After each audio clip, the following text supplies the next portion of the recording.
Today, I want to simply say it's a match made in heaven. And let me explain. Well, the Steelers just hours away from the kickoff at Cork and, of course, Dublin, Ireland against the Minnesota Vikings. That's the big story today. And the world, will they be watching? Not so sure, but I know that the Steel City will. Let's face it, when you think of some of the great Irish heritage in this community, you think of some of the names that I've been very fortunate to meet. One of the first, former Mayor Peter Flaherty, or as Bill Burns used to say, Peter Flaherty. And, of course, the late, great Bob O'Connor and his son Corey now trying to ascend to that mayoral office in that election coming up in just a few weeks. But let's face it, when you think of Irish heritage in the city of Pittsburgh, you think of the chief and that cigar and that very first world title many, many years ago, Art Rooney. And my friend Dan Rooney as well. Yes, sadly, all of them are gone, but today is a day to remember them and this rich history in our great community. You know, let me just kind of share a couple of things with you.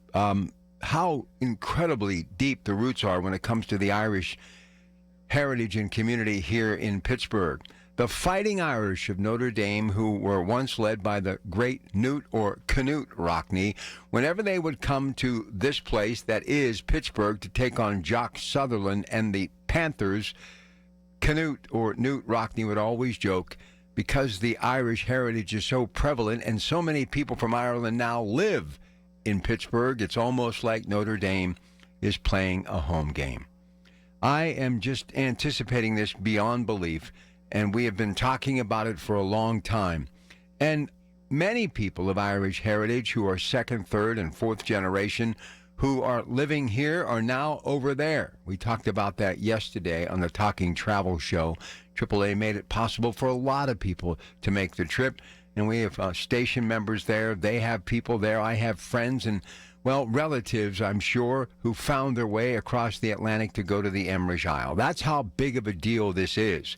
So today, when the bagpipes are playing and all the festivities are underway, and when the game begins, just think back about how this day, 2025, so many years later, truly was a match made in heaven because of some of the great, but none greater than the former ambassador to Ireland, a man that I will always call friend and look up to, Dan Rooney.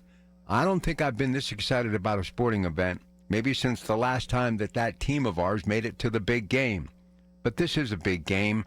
It's much more than just 60 minutes of football. It's more about family. So, here we go.